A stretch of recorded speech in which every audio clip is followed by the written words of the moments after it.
Good evening to everyone here at the University of Amsterdam, and a very good evening also to everyone who's joining us either online or later on the YouTube channel.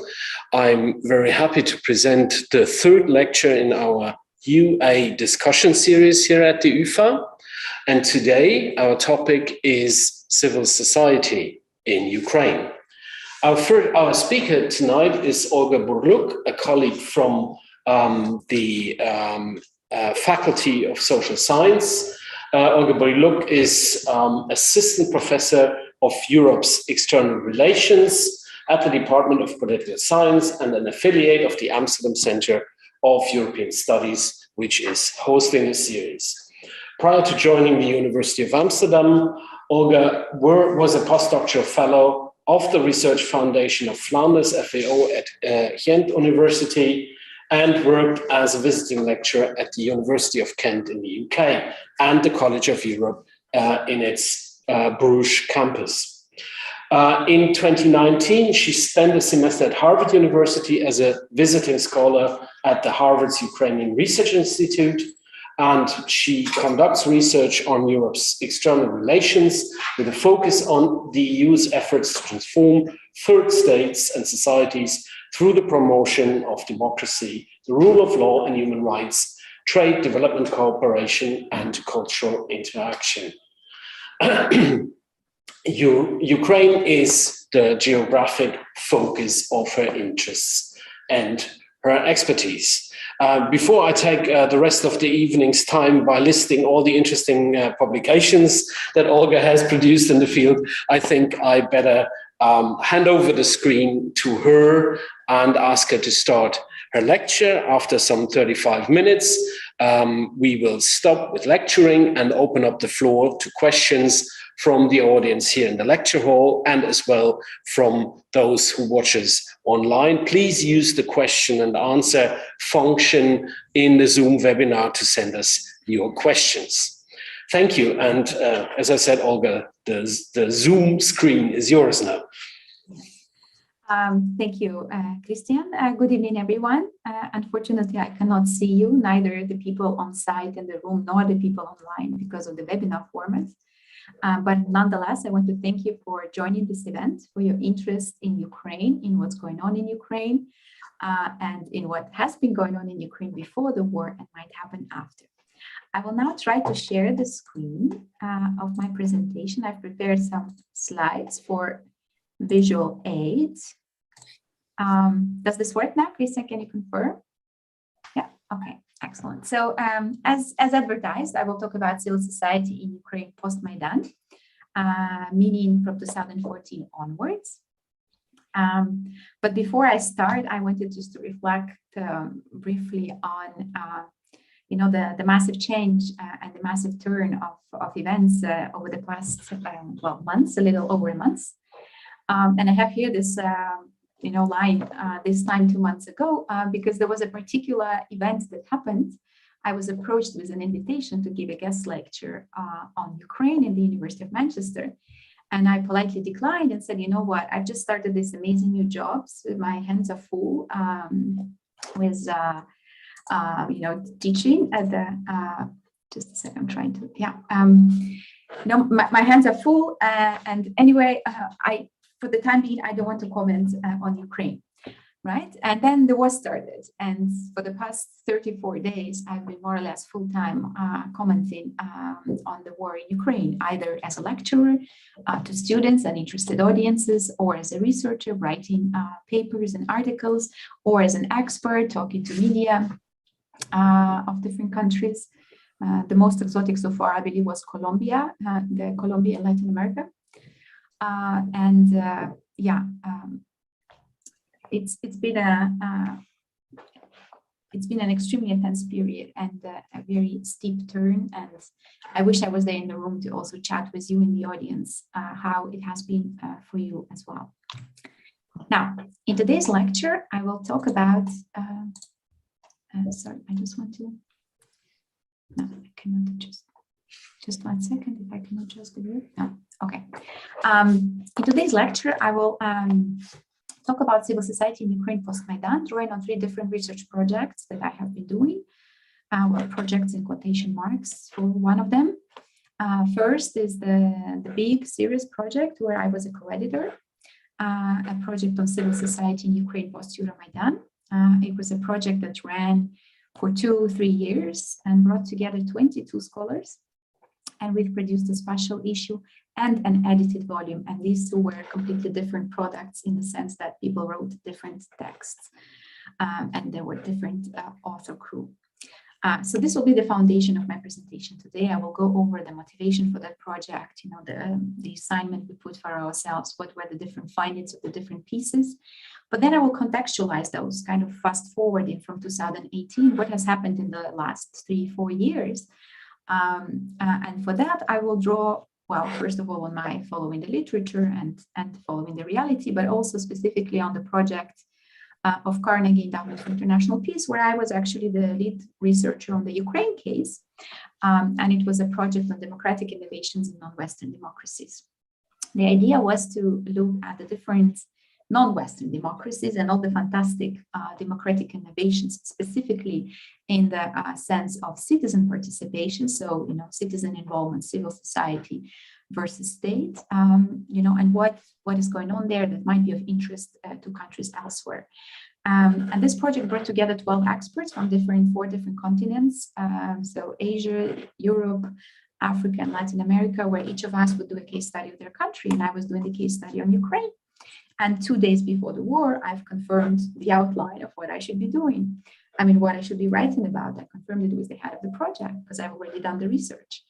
But then, yeah, after the war started, I've dropped out, and you know, for reasons, many reasons, including the ethical and moral reasons of talking about democratic innovations in Ukraine that's been bombarded from everywhere, and who knows if it will ever be able to go back to those democratic innovations.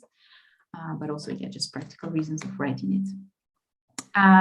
And finally, of course, I will make references to the role and prominence of civil society in Ukraine's resistance to Russia's invasion, which started, well, just over a month ago and is still ongoing. And for that, I will draw on my personal experience and, you know, my personal knowledge, my personal network, what I see happen to my colleagues and friends and what I see being done, but also, you know, digital ethnography and such. So what I will try to do for the rest is kind of tell you more about the book project from 2018, and then include insights from basically from the other 2 throughout by contextualizing some of the things and, you know, revisiting some of the arguments and some of the conclusions. Normally, I would like you to interrupt me and, you know, raise a hand and throw in a question, but I think today it would be better. It would not be possible. So I will probably just talk for 20-30 minutes and then take questions. So please note them down, because sometimes as the, you know, the conversation continues, we tend to forget what we meant to ask. Okay, so to tell you a little bit about the genealogy of the project, it was actually 3 friends, me, Natalia Shapovalova, and Katerina Zarembo. You can see our pictures here. And I can reassure you that all 3 of us are safe. I mean, I was never really in danger because I live in Brussels, but Katya is based in Kiev and Natalia is based in Kharkiv. So they both have had to flee their homes over the past few weeks. Katya with her 4 children, including a 3-month-old baby. But they are all now in relative safety. Right, so we came together and we wanted to work on an article looking at, you know, the civil society post-Euromaidan, because so much has been written about the Euromaidan, the Maidan, the revolution of dignity, however you name it. But then the attention, you know, evaporated and nobody was really looking. So did any of that sustain? Did any of that continue? Did any of that get institutionalized? And so on and so forth. So that's what we wanted to do. And we really quickly realized that an article will not do, and we actually need a group of people working on multiple themes.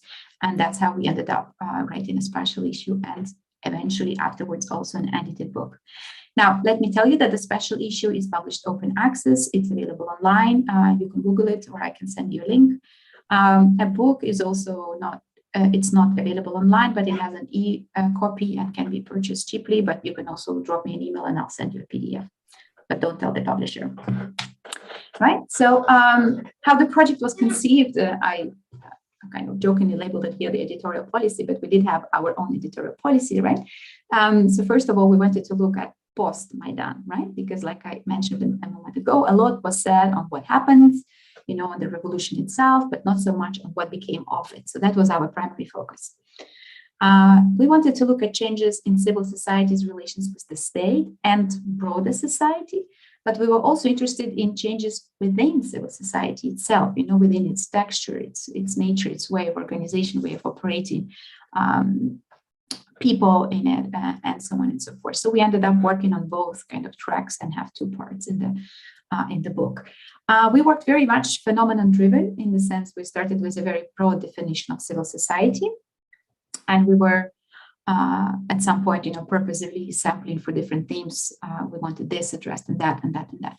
So as you will see in the next 20 minutes, some of the things on board of our project, for example, the role of the church would normally not qualify for civil society if you were to take a strict definition of civil society in its Western context.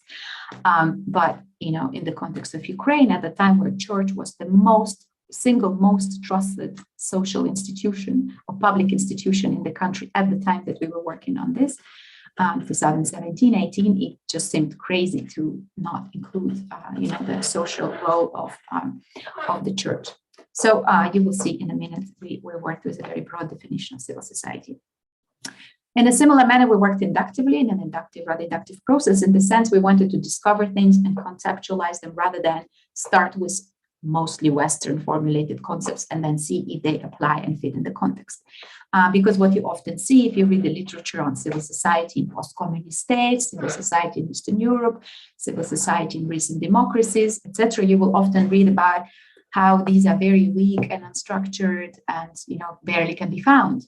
But then societies function, often in the absence of functioning states. A lot gets done. From time to time, there's revolution. From time to time, there's an uprising. People run, fantastic initiatives.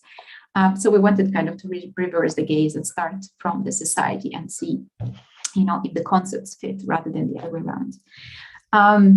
We worked with mixed theories and methods in the sense that every author on board was allowed to work with their own, conceptual theoretical frame, but of course speaking to the bigger debates, which we then picked up in our own introduction and conclusion, and what I will tell you later as well.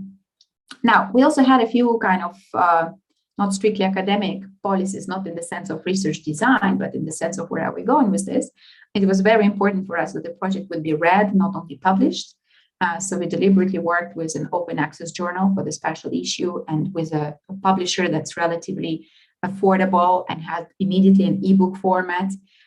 And we deliberately put Euromaidan in the title and not Maidan or Revolution of Dignity, because that way it would be more searchable and more found. Even though in the introduction we deliberately disagree, we explicitly disagree with the very label Euromaidan and whether and to what extent that represents what has happened. Right?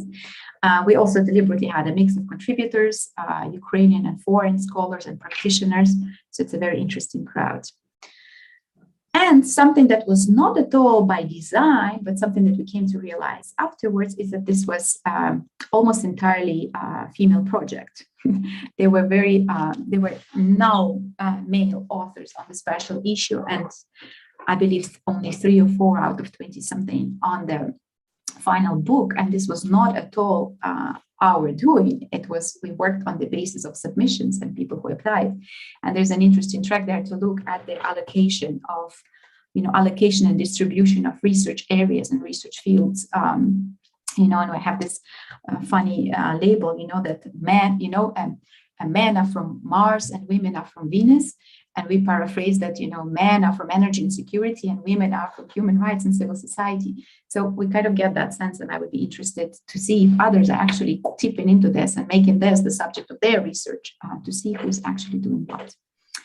Now, in what comes next, I will tell you, instead of being the usual editor who will claim and attribute and appropriate everybody's idea and say, this was my idea, I will actually show you the authors and their original arguments. not elaborately, just a teaser. I want to encourage you to go and read it. And then, as I said, linking it to later findings of other projects and how these might have, these claims might need to be nuanced in the present context, right? So one of the first of the chapters was by Dr. Katarina Piszczykova, who worked on the notion of civic space and whether and how open it was in the context of Ukraine post-Euromaidan. She started from the notion, kind of assumption, observation that civic space was closing worldwide at the time, and also in Ukraine post-2014, despite the regime being non-authoritarian, declaratively pro-reform and pro-Europe. So she was looking at civil society and state as somehow in competition for legitimacy and authority. And whether the space was closing in Ukraine or not, and to what extent, that could be compared to others. Now, when we're talking about Ukraine in the context of post-Soviet space, it's important to remember that often, we tend to compare it to Western states and we say it's less democratic, or maybe, civic space is more closed. But if we were to compare it to any other country in the post-Soviet region, then of course the comparison would be hugely in Ukraine's advantage. It would be extremely democratic with, fully open civic space, etc. So just to make you aware, when you're making, casting judgments or assessments or placing, you need to always be clear about who is your point of reference. Now, she was talking about the closing space tactics that were used by the state, which could be legal and extra-legal measures aimed at obstructing, harassing, and discrediting certain activities. And in the context of my later research on democratic innovations, I will talk about this later as well. What came forward is that extremely technocratic civic initiatives to object to certain, state-sponsored corrupt schemes or whatever, in a very technocratic, meticulous way to reform state institutions, basically to generate reform through unreformed institutions. So that's an interesting turn in terms of, civic space and using kind of state's own tools and own arms in this sense. Now, in the context of the word, it's also very important to remember that when we're talking, for example, just now, earlier today, maybe you read the news on, the civic space, on the peace talks and the possible outcomes and possible negotiations. It's of course important to remember that, anything decided by the negotiating team and the president will have to be okayed by the politics and by the society and the civil society eventually, because again, Ukraine is not a dictatorship. Zelensky does not have the power Putin has just to announce what's going to happen. It will have to be approved. Now, Dr. Susan Wojcik, she worked on conflict-related civil society, and she was looking specifically at the new civic activism that spurred up in response to the armed conflict and the humanitarian crisis. Now, she was, of course, working on the armed conflict in the east of Ukraine and the provinces of Donetsk and Lugansk, and the humanitarian crisis that emerged with millions of Ukrainians being displaced, internally displaced, fleeing to other regions of Ukraine. And she was looking at whether, what is the potential for democratization. And what she found is that this civic activism played a huge role and had even democratic impact in terms of building trust and solidarity within the society and playing the watchdog function, in which then the societal organizations would be watchdogs of the initiatives and activities of the state and this necessary counterbalancing power. Katarina Zaremba worked on volunteers, specifically in the defense sector reform. So what happens after the Maidan and the annexation of Crimea and the start of the war in the east of Ukraine was that a number of really leading volunteers joined the Ministry of Defense to help with the resistance and to strengthen the performance of the state. And what she found, paradoxically, that volunteer participation in defense institutions simultaneously strengthened and weakened the state.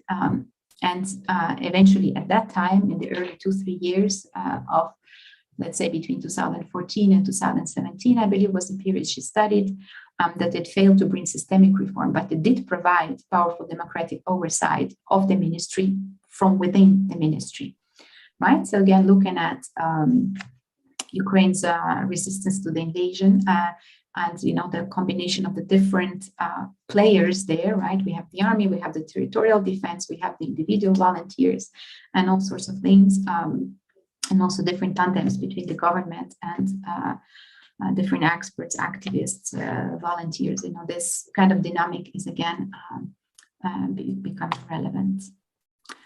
Valentina Romanova worked on civic activists in regional government, and she looked specifically at the appointment of civic activists as provincial governors in the provinces that were party occupied, right? So she was looking at regional governance in Lugansk Oblast and whether the appointment of a volunteer rather than a regular, state official or politician or somebody loyal to the party had any effect on the state capacity to control the contact line, meaning the front line, right, with the occupied territories, and the power distribution in organizing and holding local elections.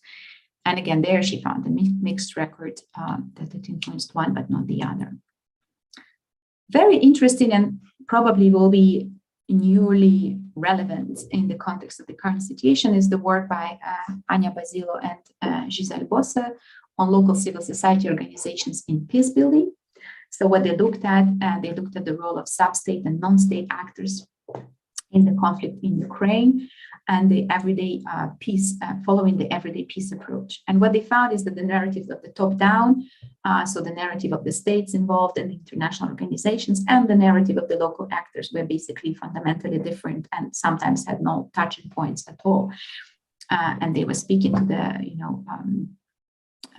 rehumanizing potential and opening of dialogue, opening of doors to new solutions, previously unformulated, basically in a top-down way, if one would only listen to the bottom-up narratives. So again, in the context of the intensification of the war, this would of course be, and let's hope eventually it ends, this would be again a very relevant subject. Cristina Parandi and Balázs Jarabik worked on expert community and reform advocacy. So what they were looking at is how different experts, meaning sector experts, and an expert in IT, an expert in economy, an expert in health, right? So not kind of strictly policy experts or political experts, but different experts within the society came together to form a coalition and to do advocacy and lobby the government. And there was this initiative, the reanimation package of reforms, in which there was a lot of potential. And looking at it 2, 3, 4, 5 years after the revolution, the authors of this piece were a little bit skeptical. One of them more optimistic than the other. But actually looking back at how it evolved afterwards through my research on democratic innovations, actually did not go to waste, right? So there was, on the one hand, a whole new scene emerged in the think tank community and policy expert community that were working with the state and against the state on various reforms tracks. So that's definitely mushroomed up probably on the decays of post-Maidan things, and also the very technocratic, legalistic civil society organizations that organized around certain ad hoc problems, community problems, and join forces through the network, like make an assembly of relevant people to address the problem, also kind of join on this. And I will speak about this in a minute. Vera Aksenova and Fabian Schupner worked on Ukrainian think tanks, and we're trying to look at, to map the landscape and look at, how they have varied on foreign funding, degree of independence in setting their agenda, ideological bias, influence strategies, and so on. And here I'm happy to declare that a lot of progress has been made since then, specifically in the think tank community. When I was interviewing people in Ukraine as to, what would you say is the biggest democratic innovation? What would you say is the biggest trend going on in that field at the moment?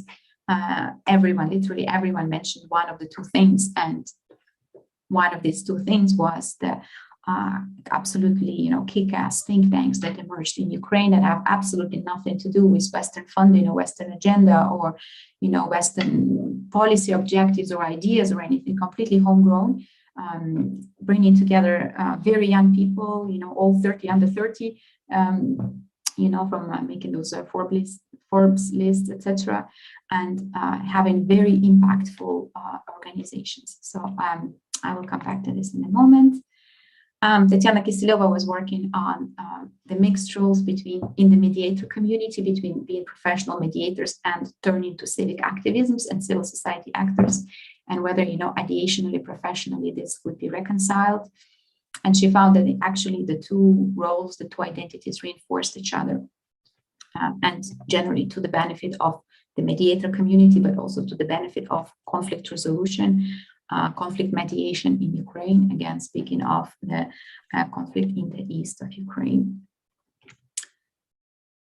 The two journalists who have had a very traumatic experience of evacuating from the suburbs of Kiev, Helena Budivska and Daria Orlova, and they worked specifically on journalist communities and how journalists who have this professional identity of being detached and unbiased and uninvolved, how they then join the rank of social and political activists.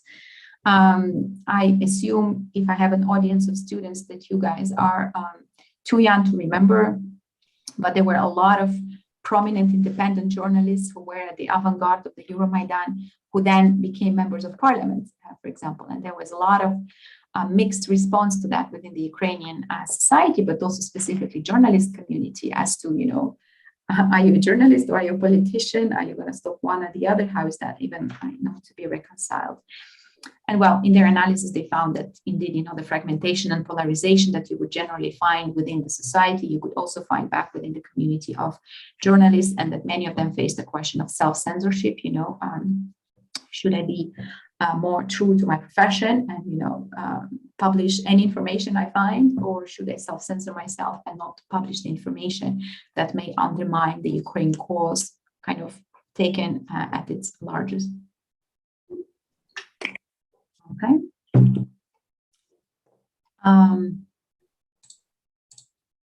Sorry, what did I do? ICT and civil society are very interesting and relevant in the context of today, because if you're following the news of the war in Ukraine, you probably came across Ukraine World. I believe they hit like 10 million followers last week or something. So Tatiana Bogdanova and Vitaly Moroz, they worked on sustainability of grassroots civil society initiatives in media, specifically in media, which were formed during the Maidan with the help of internet and social media, right? Again, so I assume I have a student of an audience of students, and you guys are too young to remember that there used to be a world without internet, and not so long ago, the world without social media, right? And online press and things like that. But in 2014, this was very much kind of a powerful trend. And what they found is that actually only 1% of citizens' journalist initiatives of the Euromaidan got registered as civil society organizations eventually, and 99% stayed into this informal space or vanished, right? And they were departing from the argument of, organizing without organizations, which is an argument in literature and civil society, and role of institutions and role of organizations. And what they said that actually organizing with organizations is very important because specifically for media and internet-based media, eventual institutionalization turned out to be crucial to sustainability. And again, like I said, they explored Euromaidan Press, Pilno TV, and Ukraine World as the three initiatives that sprung out during and from the Euromaidan, and actually all three are still there. And especially Ukraine World is a very modern and kind of vibrant platform that is currently, doing a lot of work on spreading the information about the war. We had a team of scholars working on churches, like I said, on the social activism of churches and religious organizations in Ukraine. We had Mikhailo Cherenkov, Tatiana Kalanichenko, and Taras Antoshevsky, and they each explored a different denomination, right? So Orthodox, Catholic, and Protestant. They actually, each of them also active member of these communities. And they look at churches as leaders of credibility and consolidation. Well, they discovered that churches appear to be leaders of credibility and consolidation, that they did seize the opportunity to engage in charity, volunteer work, and social service for the military, but also, and maybe more importantly, to the displaced and conflict-affected populations. And they've actually revitalized their links with the communities. They became more relevant through the war and through the revolution before it, than rather than less relevant. So yeah, again, looking at what is happening now with the resistance of civil society to the war. Also there, church is a prominent actor, and well, in a more politicized context, there's a lot of talk about churches actually changing their belonging or alignment from Moscow Patriarchate to Kiev Patriarchate and things like that. So it would be interesting to revisit this topic eventually. And finally, we had a paper on LGBT community and how it has adapted to the growing militarization and polarization of society. What Marina Shevtsova showed us is that even though LGBT community stayed low during the Euromaidan, they increased their visibility and participation afterwards.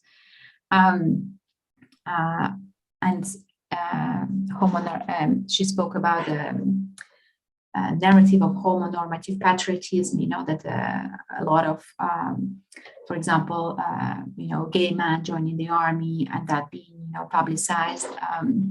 You know, this image of a good Ukrainian gay citizen. And of course, she found a lot of problematic aspects of this, which might be effective in short term, but actually exclusive of all other LGBTIQ groups, and therefore ineffective in the long term. Now, fast forward 5 years, Russia's invasion in Ukraine, and this is kind of repeating itself again, at least from what I can see.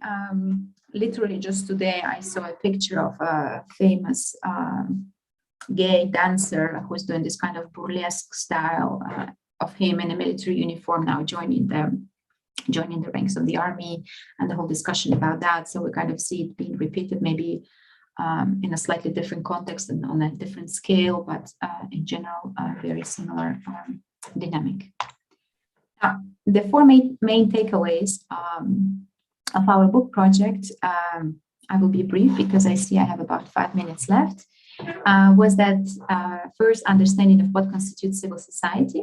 It has changed, and we particularly were happy and with our project celebrated this diversity. We did not only look at civil society as actors, and you know, as an actor vis-a-vis broader society and the state, but also at civil society as a space for assembly and participation and inclusion, and civil society as values, and you know, the notions of civility and what is it. Because usually, you know, the work on civil society focuses on the society part, you know, which parts of society qualify as civil society, but well, in times of conflict and division, and anyway, actually in times of peace as well, the question is, should be equally to the forefront, you know, question of what constitutes civility, what makes it civil society, as opposed to, say, uncivil or something. We discovered civil society in Ukraine in the years after Maidan to remain powerful, vibrant, and alive. So definitely it did not vanish, it did not go underground, it did not stop after the revolution ended. There were record high levels of public trust, support, and participation in various civil society initiatives. Civil society strengthens and weakens the state in the sense that when civil society is maybe too strong and too effective in performing certain functions that the state fails to perform, then the state is not motivated to perform this, to do better in performing these functions. So that's what we found in the case of Ukraine. And eventually that, you know, the bottom line being that you cannot have a strong civil society in a weak state. Civil society can only be as strong as the state, because they will mirror the weaknesses of each other. We found that conflict is a hugely mobilizing factor, and there again, linking to today, it's been remobilized again. In that time and day, we were talking of Euromaidan, annexation of Crimea, armed conflict in the east, which started right after the Euromaidan and never actually stopped. So that's why many analysts say that the Russia's invasion of a month ago, it's not new, it's a continuation of what's been going on. Civil society stepped up remarkably when the state was weak, by feeding the army, dressing the army, forming the army, and all the way to taking over monopoly and violence.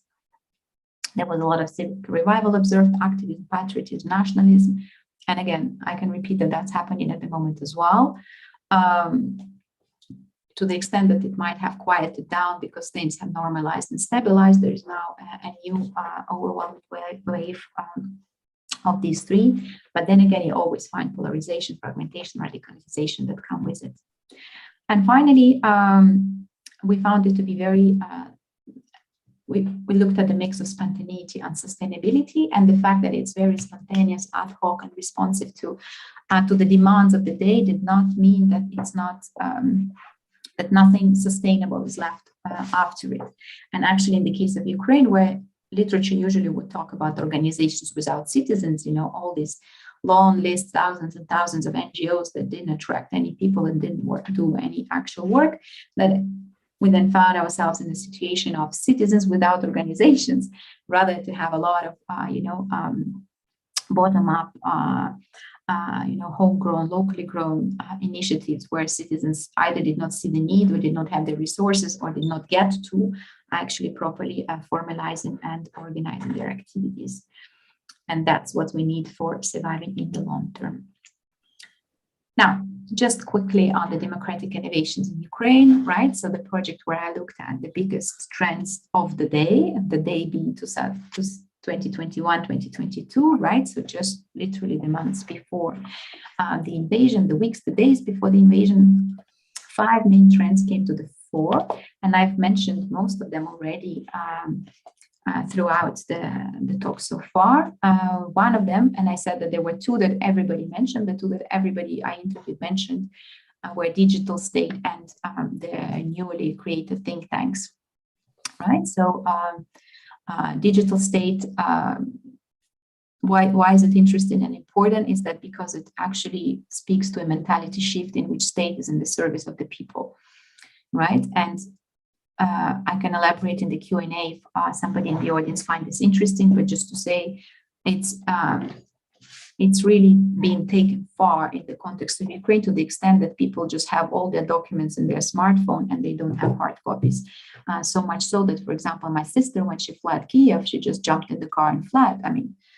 Packed her kids and her grandparents and whatever and left. And then upon arrival to where she was going, she realized she doesn't have any documents, like she doesn't have her driving license in paper, she doesn't have her car property rights in paper, everything's in her phone. And then should she then want to flee abroad, how would that work, right? And that's what a lot of refugees here in Belgium deal with. They cannot get a local Belgian post SIM card because all their documents are electronically in their phone, and they depend on that for any kind of administration. So they have to keep their Ukrainian SIM card active. Think tanks, very impactful with super young people with very modern tools, designs, media presence, going local, meaning going beyond the national, Kyiv-based NGO think tanks that work on national policies, but going to more kind of local think tanks that are solving local problems. And just to mention, for example, the HURI got the British prize for the best think tank of the year prospect this year, last year, 2021. So these are truly amazing projects. Technocratic citizen mobilization, again, going from revolution more to evolution and reforming the state through its own unreformed institutions in a very legalistic day-to-day, community-based, local-based, case-based activity, right? Volunteer movements, again, something that usually springs up in times of crisis, like during the Euromaidan or now during the invasion, but actually never really died out in the in-between period, and has now also this new element of crowdfunding, specifically to social responsibility to socially responsible businesses and things like that. And what is interesting about the volunteer movements in Ukraine is that they constantly repurpose. So you can imagine, those who were working on the Euromaidan, then repurposed to working on the humanitarian needs of the displaced, then repurposed to working on COVID, for example, and now repurposed to working on invasion and again the internally displaced and all the needs of the army and of the state and other things. And finally, my personal favorite is a trend to showcase in success stories. All the different projects that try to move away from the all lost, all gone mentality and discourse, and more towards giving credit and giving visibility and publicity to all the good out there, and which is also very much an intentional kind of socio-political agenda. It's not just something that happens amidst all the other things, but it's has like this intentional component of doing it this way. Now, to wrap up a little bit, or to conclude, or to go to the kind of most latest events, resistance to Russia's invasion. I already mentioned a bunch of things throughout the lecture, and I believe you will ask me about things you find most interesting. But just to say in one line, today is day 34 of Russia's 3-day special military operation, and to a large extent, that's also due to, or thanks to, the tremendous resistance, not only of the Ukrainian army, and maybe not even so much of the Ukrainian army, as of the Ukrainian population at large, and of the different societal and civil societal components of that. I will not elaborate much because then there will be no time left for questions. So I'll just leave it at this, say thank you, and open the floor, or how you said, Christian, open the Zoom, the Zoom screen to questions. I will close the slides so that I appear large on the screen again, but if you want me to go back to anything in particular, do not hesitate. Yes, for some reason I appear big now. I hope we can. Yeah, you need to do the gallery view rather than the speaker view. Do the gallery view, otherwise you will. I can't see it at the moment where it is. Okay, so can somebody help me to change the images quickly? Anyway, probably we can also start to invite questions. As far as I can see, we haven't got any in the question and answer function. Is this okay? Yeah, that's fine, thank you. So far from people joining us online. So perhaps we open the floor to questions here in the lecture hall.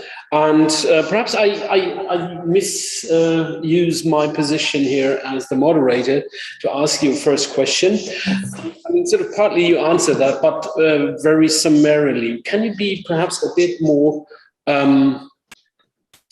precise about it?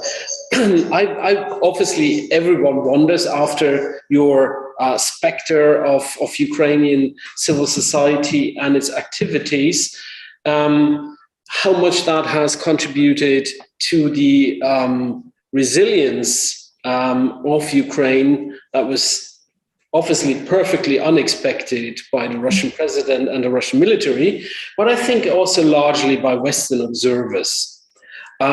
So against the backdrop of your own research on civil society, were you less surprised than we? Were you as well, it's difficult to call it optimistic, because every day of resistance obviously also means that the war is going on longer and longer and costing more victims. But I mean, would you have expected Ukraine to be that much resilient, and where do you see the actual contribution of everything else but the state?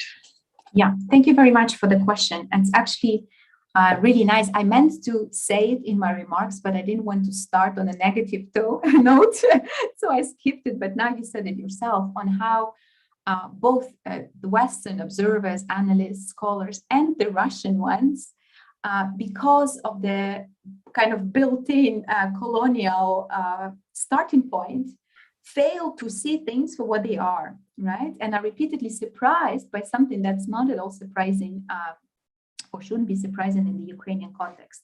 And in this case, it's kind of played out to Ukraine's advantage that Russia miscalculated so badly, but maybe it played to its disadvantage, because maybe if Russia had known, it would never, have embarked on this to begin with. But I also want to thank you on the mentioning the word resilience. It's actually another paper of mine that, that didn't happen. It's now on pause because of the war as well, but I'm actually writing a paper for Carnegie Endowment on resilience, and how, again, in the context, specifically of EU policies towards Eastern Partnership countries, there's a lot of resilience talk on how the EU is going to, teach its neighbors resilience. And my argument is like, excuse me, if we're talking about resilience and somebody's got to learn, I imagine a dispatch, of Westerners coming to Ukraine to learn about resilience in all the, in all senses possible. And actually this war and the response of the Ukrainian, citizens, the population, as proves that argument again. And maybe I should sit down and finish the paper, but then write it in maybe not in the context of, Eastern Partnership and European neighborhood policy, but just generally in the context of, who's actually more resilient than the rest. I personally am not surprised. I didn't reflect on this, but in my own positionality, I'm a Ukrainian scholar abroad. So I'm Ukrainian, but I'm abroad. I'm a scholar, but I'm Ukrainian, right? So I have these multiple identities, and I'm a very active member of the Ukrainian diaspora here. Diaspora, I don't know, newly arrived. I don't know if we qualify as the old diaspora, but the people who semi-permanently live here, right? And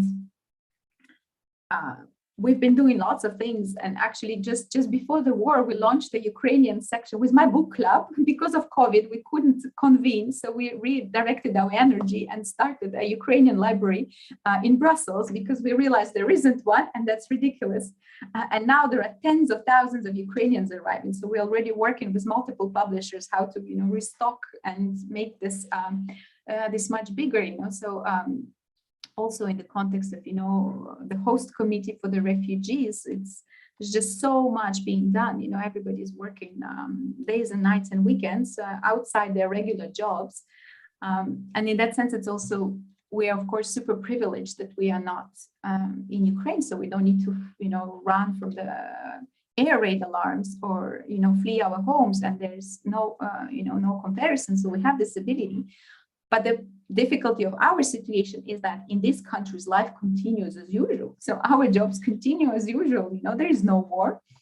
So we have to do the warfare on the social front, the humanitarian front, on the side, on the spare time. So to go back to your question, I'm not at all surprised. What surprises me is that even after a month, there is still not the full recognition of this. And still you read so many purely rational analysis of, what's happening and what the outcomes might be, rational scenarios. And I'm like, don't you see, there's nothing rational about it, neither for Russia nor for Ukraine, and those models and scenarios, they simply, they will predict nothing. They will be really nice models, understandable for all and relatable because they follow a certain logic that everybody knows. But they have nothing to do with this. If you exclude the morale, the morale of the Ukrainians in fighting the war, you can count the tanks all you want, and count how many soldiers Russia's got, how many more airplanes, and how many more bombs. But if you forget that there are 45 million Ukrainians who will fight till their last drop because they know it's all or nothing, there is no life after occupation, then of course your predictions will predict nothing. Yeah, thank you very much. I think we take a question from the audience now. And we have one question I see in the Q&A. We have one question about the role of music, popular music, and that resistance that Olga was talking about. Did you understand the question? Yes, the role of music. Yeah. Huge, right? So culture, identity, and morale are very important, and music for resistance. And music is very important for culture, morale, and identity. there are many aspects. I don't even know if I should comment like over the past 10 years or right now, but there's definitely a lot being done on the music front by the artists, the lyrics. During the Maidan, there were these powerful songs, and even already now in just 1 week, just 1 month of the war, there are already multiple songs released, and some artists, for example, who used to be popular in Russia, and they now cut all ties and make these songs, you know, where the video clip is entirely the sights of, you know, cities being bombed, etc., with a message, you know, stop this, you know, wake up to this, it's happening, you know, it's being done, wake up to this. Huge, but also on a very practical. So there's a lot, like in terms of the lyrics, the music, the message, and the kind of the political message, cultural message of the music. That's one. Second is on very practical level. Very few actually fled of the kind of celebrity singers, the kind of the biggest, you know, pop songs, rock singers, etc. And many of them joined the arms. Maybe you've seen Boombox, the leader of Boombox. It's like a very popular rock hip hop band, also super popular in Russia. He joined the territorial defense, and his face has been all wounded by one of the shellings in Kiev. Okeanelze leaders, Sviatoslava Karchuk, he's in Ukraine. He's going from city to city. Today he's in Kiev, tomorrow he's in Kharkiv, the day after he's in Ternopil playing the piano in the square. He's all over the place. Serhiy Zhadan, he's a musician and a writer. And actually, he's currently featured at the UVA library in the Up for Grabs project. One of his books is being featured, so stop by. I've participated in that as well. He's in Kharkiv volunteering just every day, all day, right? Verka Serduchka, maybe you know this comical character who was with a big star and almost won the Eurovision, right? She's now the icon of Eurovision scene. He lives on Khreshchatyk, on the main street in Kyiv, and he's still there. And he's every day, all day, he's on some TV channel or another or YouTube channel, giving interviews, you know, doing jokes and staying positive. And he's like, I'm not going anywhere, you know, like let the Russians come get me. I'm on Khreshchatyk, I'm on the main square. So definitely. And then maybe kind of taking it again internationally. Those artists who fled, they are participating in a lot of fundraising things. For example, Jamala, the winner of Eurovision in 2015, she fled to Turkey, where her sister lives, because her sister is married to a Turk. So she's now there with her 2 children, but her husband stayed behind in Kyiv. He joined the territorial defense, and she's participating in all these, you know, concerts.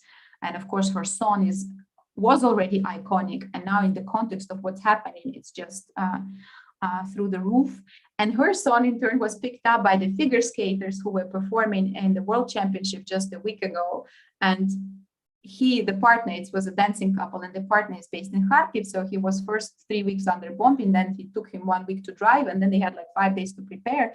And they sang in their they danced in their training clothes, and the music was also the 1944 song of Jamala. And I've just been told that Ukraine is #1 with the bookmakers for winning this year's Eurovision. Again, because we're submitting an ethno-punk rap band. So last year it was folk electro or something, I don't know how to call it. And this year it's something else again. And it's kind of a lullaby with rap on a folk song. And they are 35% chance of winning as of bookmakers' estimation. So. Okay, so put your bets in, gentlemen. Yeah. But perhaps there are more questions here in the room. Yes, there's one over there, so that will take a couple of minutes to reach the person that wants to ask a question. I'll take a moment to add to the music. It's of course not only Ukrainian music for Ukrainian, you know, culture and identity and morale. It's also just generally international music. Maybe you've seen this video of Bon Jovi, "It's My Life," da, da, da, da. And it was just being played by a band that played live on the beach in Odessa, where a few hundred men were loading sand in these white bags, right, construction bags, to do fortifications of Odessa, right? And they were playing this iconic song, and Bon Jovi retweeted. I guess he was himself impressed. Okay, the question, please. Now that we talked about the role of music, I was wondering what's the role of literature, and if there is any reinterpretations of the role of classical writers For example, Gogol is technically, I mean, from what I've studied, he's considered a Russian writer, even though he was born in Ukraine. And what are some modern books or like modern icons of Ukrainian culture that serve as symbols for the current situation? Yes. So there are two dynamics at work, right? So one dynamic is the newly discovered meaning and essence and true power and kind of potential of the old writers, right? And first it's the recognition of who they really were in their own time, right? How much of a rebel, how much of a politically charged writer. And it goes to men and women writers, but also them being reread in the modern context. They know their phrases, the quotes from their poems becoming, you know, the kind of the mantras of the day. And there's a lot of that happening, a lot of kind of, you know, memes and this kind of pictures with their portraits being used for quotes. Well, three dynamics. Then the second dynamic is like who is who, right? And Gogol, I mean, we can have a separate lecture on Gogol. In my history class at university, teacher read us letters of Gogol to his friend in Ukraine, and the letters were all in Ukrainian, writing how he hates it. Where was it? Moscow and St. Petersburg, etc., etc. And he actually wrote his works in Ukrainian first, and then had to like self-translate into Russian or whatever, right? But that's like, I don't think that's very much on the agenda right now. And the third dynamic is the new writers, right? And there was a lot written about Donbass, a lot by way of, and Euromaidan, right? So let's separate Donbass and Euromaidan, and actually annexation. There's a whole like action of its own by the Krim Tatar community. They have this Kirim Injir, like every year they publish an anthology of poetry by Crimean poets. But there was a lot written on, published on Euromaidan and on the war in Donbass by way of more autobiographic accounts, diaries, but also novels. And that's why for this Up for Grabs project at the UVA library, I wanted them to feature The Orphanage by Sergei Zhadan, but the orphanage was not available in the library. So we are featuring Voroshilograd with a footnote, go read anything by Zhadan, it will be worth it. And that, of course, people have read it to kind of get a glimpse of, you know, what people went through over there, right? Because it was still a local war. It affected everyone in Ukraine, but not evenly, not the same. And of course, with current war, it's on everybody's door. So I think people, well, when they can read again, you know, people in Ukraine will start rereading these works with a different eye. And I'm sure that, you know, new stuff is being written. Now, something else, a fourth dynamic is access to books. And as I've already mentioned, I'm in this elite book club of Ukrainian ladies in Brussels. Publishing 2020 is down in Ukraine because the printing facilities were all in Kharkiv, so there's no publishing happening. So what's going on now is that Ukrainian Institute of the Book, or like Ukrainian Book House, something like that, the kind of state organization, but also different publishing houses, are now campaigning and teaming up with various European publishers and their printing facilities, how they can share layouts of the books, so that Ukrainian, basically every publishing house has already a printing plan for this year, because and the works are, you know, almost finished or can be finished because people work remotely anyway. So that kind of the West will then print Ukrainian publishing house again, publishing plan, again as a form of resistance and protest, and ensuring continuity as well, right? So that, you know, Ukraine is not. I just want to remind our sort of listeners that we have a special talk dedicated to Ukrainian literature in May. So join us for that one, definitely. And obviously there's a broader kind of activity among publishers that a lot of academic publishers now offer books on Ukraine that they consider to be relevant in free access. Yeah. So everyone who should be interested in several questions there should watch out what is available. Yeah. And I'm sure that our sort of subject librarians here in Amsterdam also would know about that and would be sort of helping you to access to literature which you might have ignored because it was hard to get by before. But sort of our time is running out, and I have a kind of last question which I feel entitled perhaps by other events with students that we had about the Ukrainian war. And you mentioned that Ukrainian civil society is still kind of somehow dependent on external funding, external help, but it's very actively sort of doing things, and even perhaps more active without being organized, as earlier where it was organized but less active. But I know that many students ask questions about, I mean, what can we do perhaps beyond sort of collecting food or Pampers and send them in big boxes to Ukraine? Is there anything on the line of the civil society organizations in which perhaps students or people here, young people in the West, could effectively support Ukraine through different ways? Do you have ideas about that? Well, first immediate idea, but that might not be to your equal satisfaction of what you had in mind, is that, of course, if any of you speak any Russian or Ukrainian, do volunteer your time with your local gemeente, with your local commune. Say, I'm here, I speak 10 words of Russian, I can translate, I can interpret. Because there's now suddenly, out of nowhere, hundreds and thousands and tens of thousands of Ukrainians in places where they never were. And these are people fleeing.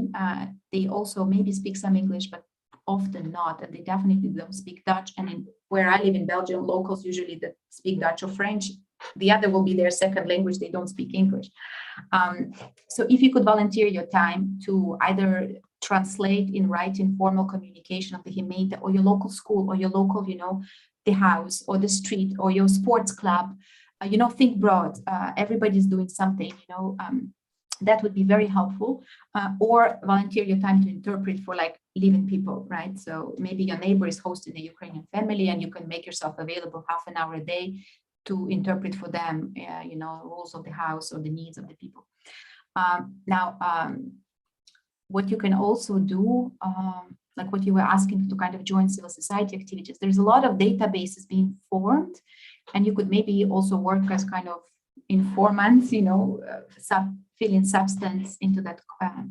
For example, database in my field for scholars at risk, right? And somebody's running a website of all the fantastic initiatives here and there so that people can browse more easily. But similar things are being created now for students who are fleeing, and maybe, you could also volunteer your time to fill with content these databases. These are already plenty meaningful things to do. Thank you so much. If there's some perhaps websites or databases or online activities that you know of, we'll be happy to publish links together with recording of this talk. Yeah.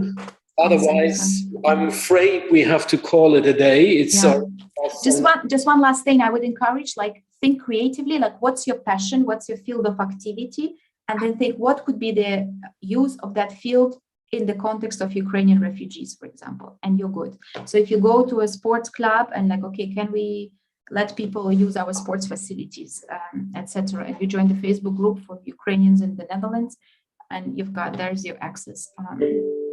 So yeah, or if you're into photography, you can team up. There are Ukrainian photographers now trying to evacuate archives from Ukraine, and that's very difficult because nobody wants to evacuate archives at the expense of evacuating people. And I know photographers here in Belgium and the Netherlands, they're trying to evacuate museums of photography, photographers, their equipment, cameras, the negatives, the foil, right? Not everybody is doing digital. So just like think in terms of like, what's my field of action and like what might be the implication and the application, and do that. Find your tribe. That sounds like a very good idea. So it remains me to thank everyone here in the room, everyone who joined us online, and obviously Olga for giving us this presentation. Watch out for the next talk. There is even a direct link. You mentioned the important role of the churches in Ukrainian society, and this is going to be the topic of next Tuesday's lecture, Religion in Ukraine. I'm looking very much forward to this, and thank you again very, very much for this very instructive lecture. Thank you. Thank you for joining, everyone, and thank you for organizing and moderating this time.